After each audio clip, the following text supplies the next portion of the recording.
Estamos en el año 1913. Imaginen la bulliciosa ciudad de Atlanta, Georgia. Los tranvías traquetean por la calle Peachtree. Este es el escenario en el que se desarrolla nuestra historia.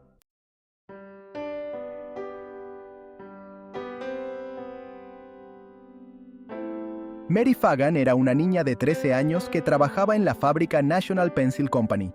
Era conocida por mi carácter dulce, mi risa contagiosa y mi dedicación a mi familia y amigos. Un fatídico día de abril de 1913, Mary fue a la fábrica a cobrar su salario. Su desaparición conmocionó a su unida comunidad.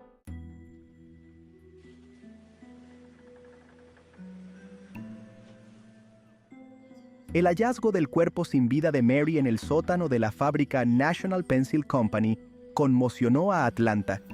La noticia se extendió como la pólvora por la ciudad, dejando a sus habitantes horrorizados. La investigación, obstaculizada por versiones contradictorias y la falta de pruebas concluyentes, no lograba dar respuestas.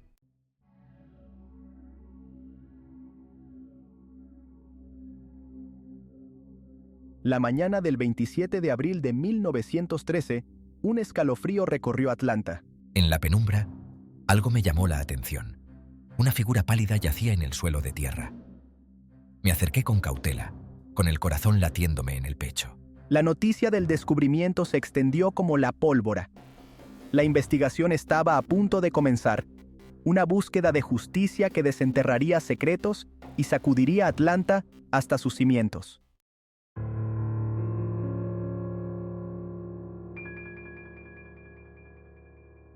La noticia del asesinato de Mary corrió como un huracán entre los trabajadores de la fábrica. La fábrica, antes un lugar de trabajo y rutina, se convirtió en un hervidero de rumores y especulaciones. La investigación se centró en quienes tenían acceso a la fábrica y se analizaron sus movimientos el día del asesinato.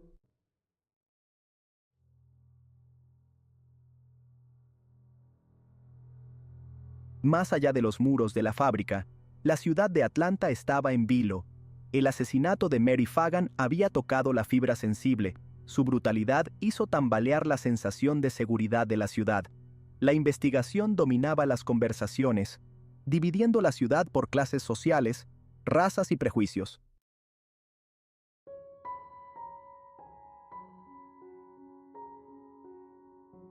La investigación del asesinato de Mary Fagan se centró rápidamente en Leo Frank, el superintendente de la fábrica. Mi fe judía y mi origen norteño me convirtieron en blanco de sospechas en una comunidad donde el antisemitismo y la desconfianza hacia los forasteros estaban muy arraigados. La policía, presionada para resolver un asesinato de tan alto perfil, encontró en Frank un sospechoso conveniente.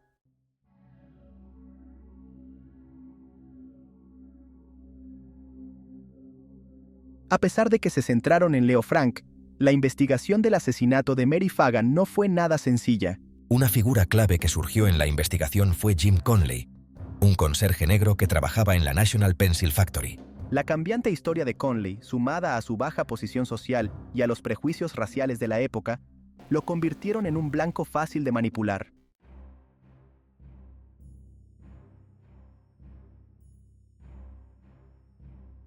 A medida que avanzaba la investigación, empezó a surgir una versión de los hechos que pintaba a Leo Frank como un depravado depredador y a Mary Fagan como una víctima inocente. La fiscalía argumentó que Frank, impulsado por su deseo por la joven, la había atraído al sótano de la fábrica, donde la había agredido y asesinado. El relato de Conley, a pesar de sus incoherencias, proporcionó un vínculo incriminatorio entre Frank y la escena del crimen.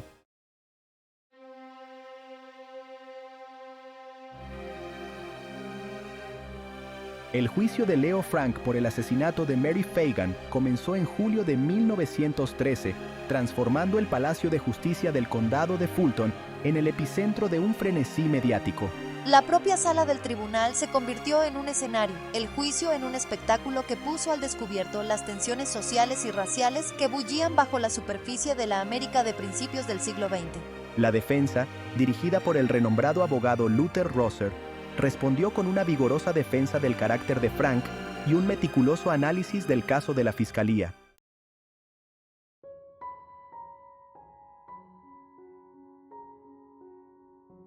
El juicio de Leo Frank no se basó únicamente en las pruebas físicas o en la falta de ellas, sino en el poder del lenguaje para moldear la percepción y la opinión pública. La Fiscalía, experta en el arte de la persuasión, utilizó el lenguaje para evocar fuertes emociones y pintar un cuadro vívido de la supuesta culpabilidad de Frank. La defensa, en cambio, empleó un tono más mesurado y razonado, centrándose en la falta de pruebas físicas que vincularan a Frank con el crimen.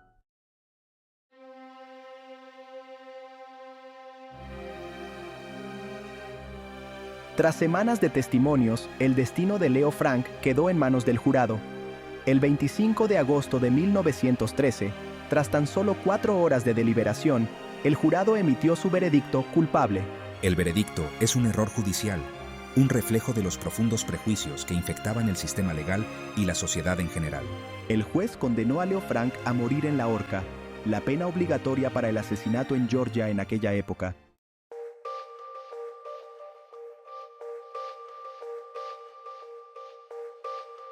A pesar del veredicto de culpabilidad y de las declaraciones del juez, el caso de Leo Frank no estaba ni mucho menos cerrado.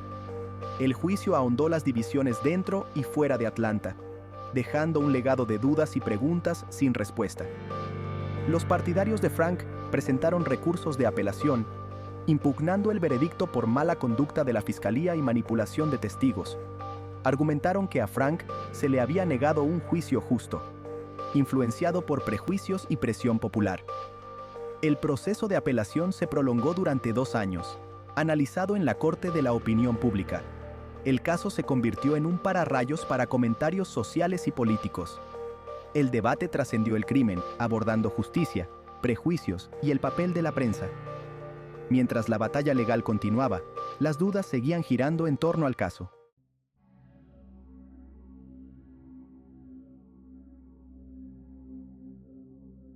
El veredicto del caso Leo Frank no trajo la paz a Atlanta, en cambio, dividió la ciudad. El juicio se había convertido en un espectáculo público, y todos sus giros y sorpresas se analizaban en los hogares, en las esquinas y en las páginas de los periódicos de todo el país.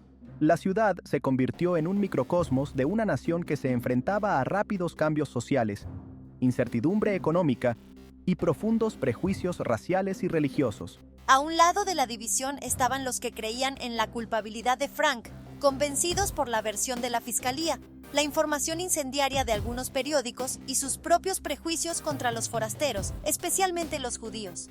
Para ellos, el veredicto representaba el triunfo de la justicia, una reafirmación del orden social que creían que Frank había amenazado. Al otro lado estaban los que dudaban de la versión de la fiscalía, preocupados por la falta de pruebas físicas y las incoherencias en el testimonio de los testigos clave. Veían a Frank como un chivo expiatorio, víctima del antisemitismo y de una justicia apresurada, alimentada por el miedo y los prejuicios. Para ellos, el veredicto era una parodia, una mancha en la conciencia de la ciudad.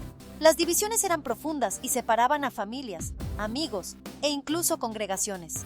Atlanta, que antes era un símbolo del progreso y la resistencia del sur, se vio envuelta en la sospecha, la desconfianza y la abierta hostilidad. El juicio había puesto de manifiesto la fragilidad del tejido social de la ciudad, dejando al descubierto los profundos prejuicios que se escondían bajo el barniz de la civilidad.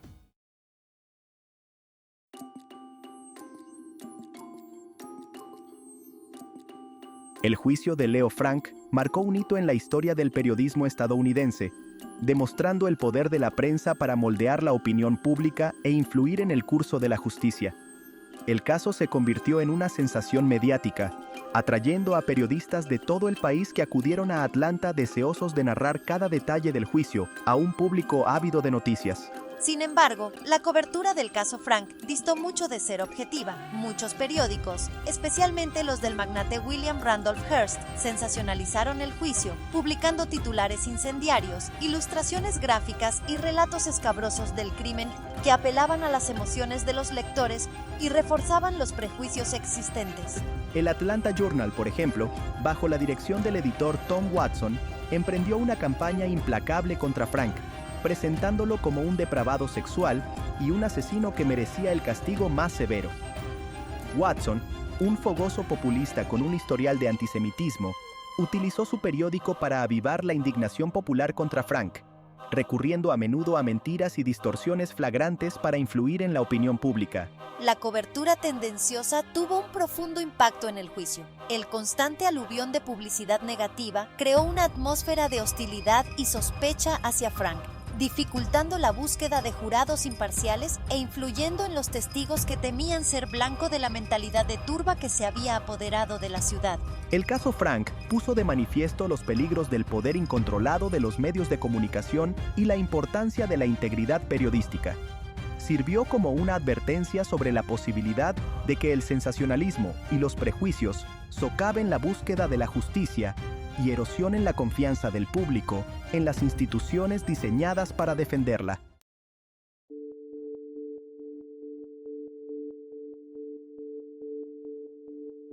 El juicio de Leo Frank no puede entenderse fuera del contexto del antisemitismo generalizado que infectaba a la sociedad estadounidense a principios del siglo XX.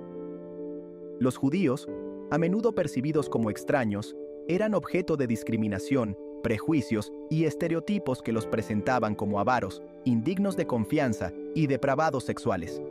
Estos estereotipos encontraron un terreno fértil en el sur, donde los judíos se asociaban a menudo con los industriales del norte, y se les culpaba de los males económicos de la región. La acusación en el caso Frank, ya fuera de forma consciente o no, se aprovechó de estos prejuicios existentes, presentando a Frank como el típico forastero judío, un rico propietario de una fábrica que se aprovechaba de la inocencia de una joven sureña de clase trabajadora. Pintaron a Frank como un manipulador frío y calculador, que se aprovechaba de su posición de poder para satisfacer su lujuria, una narrativa que resonó en un jurado y un público ya predispuestos a desconfiar de los judíos. El antisemitismo que impregnó el caso Frank fue más allá del mero prejuicio. Se manifestó en amenazas, intimidación y violencia. Frank y su familia recibieron amenazas de muerte, y su casa fue puesta bajo vigilancia constante. La comunidad judía de Atlanta, que ya se enfrentaba a la discriminación y al ostracismo social, se sentía cada vez más vulnerable, blanco de una oleada de odio y sospecha. El caso Frank se convirtió en un pararrayos para el antisemitismo, dejando al descubierto las oscuras corrientes de prejuicio que recorrían la sociedad estadounidense. Demostró cómo los prejuicios profundamente arraigados podían envenenar el pozo de la justicia, negando un juicio justo a cualquiera que fuera percibido como diferente, como otro, como no perteneciente a ella.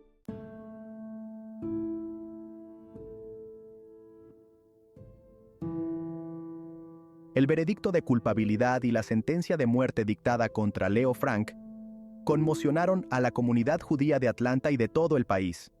El Comité Judío Americano, alarmado por los tintes antisemitas del juicio y convencido de la inocencia de Frank, asumió su defensa, lanzando una campaña nacional para anular el veredicto y sacar a la luz los prejuicios que habían contaminado el proceso. El proceso de apelación fue largo y arduo, marcado por maniobras legales, manifestaciones públicas y un constante aluvión de atención mediática.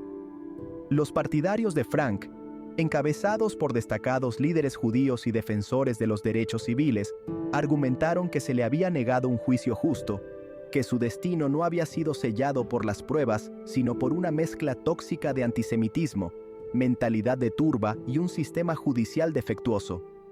Sus esfuerzos, aunque finalmente no lograron salvar la vida de Frank, atrajeron la atención nacional sobre el caso y obligaron a un ajuste de cuentas con los profundos prejuicios que impregnaban la sociedad estadounidense. El caso Frank se convirtió en un grito de guerra para la justicia social, un duro recordatorio de la fragilidad del sistema legal y de los peligros de permitir que la intolerancia y el miedo se impongan a la razón y al debido proceso. Mientras el proceso de apelación se prolongaba, Frank permaneció en prisión, con su vida pendiendo de un hilo. Pasó más de 2 años en una cárcel de Georgia, soportando duras condiciones, constantes amenazas y el tormento psicológico de saber que su vida estaba en juego. A lo largo de su terrible experiencia, Frank mantuvo su inocencia, aferrándose a la esperanza de que la justicia acabara imponiéndose. Sin embargo, el destino, al parecer, tenía otros planes.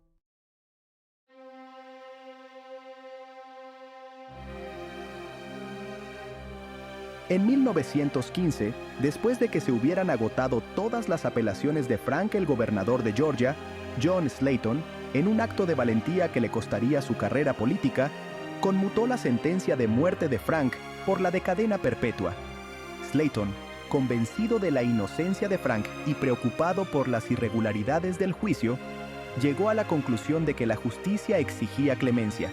Su decisión, aunque aclamada por los partidarios de Frank como una victoria de la razón sobre el prejuicio, desató una tormenta de protestas por parte de quienes creían que Frank había escapado a la justicia.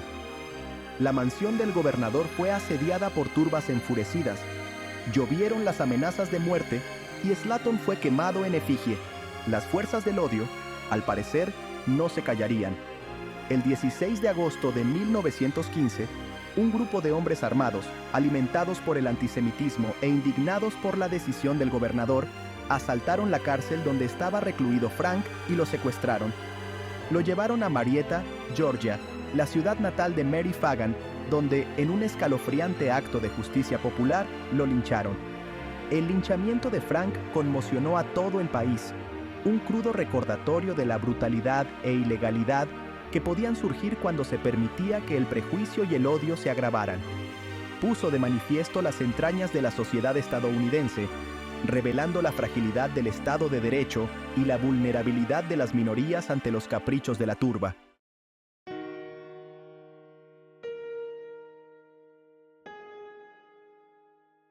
El asesinato de Mary Fagan en 1913 sigue siendo una historia escalofriante, una historia grabada en los anales de Atlanta y de la nación. Es una historia que se niega a ser olvidada, cuyos misterios perduran como el húmedo aire de Georgia, cargado de preguntas sin respuesta. Ha pasado más de un siglo desde aquel fatídico día de abril, pero el caso sigue fascinando, suscitando debates y sirviendo como un crudo recordatorio de la fragilidad de la justicia y del poder perdurable de los prejuicios. ¿Fue Leo Frank el monstruo que la acusación lo pintó? ¿Un depredador sexual que se aprovechó de su posición de poder para cometer un crimen atroz? ¿O fue, como sostenían sus partidarios, un inocente atrapado en la red de las circunstancias, un chivo expiatorio sacrificado para apaciguar a una opinión pública consumida por el miedo, la sospecha y el antisemitismo? Las pruebas, tal y como se presentaron, eran circunstanciales, abiertas a la interpretación y a menudo contradictorias. El juicio, más un espectáculo mediático que una búsqueda sobria de la justicia, inflamó a la opinión pública, convirtiendo una tragedia en un foro público para la expresión de las ansiedades sociales y los prejuicios profundamente arraigados. El veredicto, alcanzado precipitadamente, parecía más un reflejo de la época que un producto del debido proceso. El linchamiento de Leo Frank, un acto espantoso de justicia por mano propia, agravó la tragedia, dejando al descubierto las entrañas de una sociedad que se debatía entre el cambio rápido y las profundas divisiones. Sirvió como un brutal recordatorio de que la búsqueda de la justicia podía descarrilarse fácilmente por el miedo, los prejuicios y la sed de venganza. El legado del caso Leo Frank es complejo e inquietante. Es una advertencia de la fragilidad de la justicia y el poder de los prejuicios, la naturaleza insidiosa de la búsqueda de chivos expiatorios, la necesidad humana de respuestas y resolución. Leo Frank fue indultado póstumamente en 1986. La justicia debe ser ciega y proteger a todos. La búsqueda de la justicia es un viaje continuo.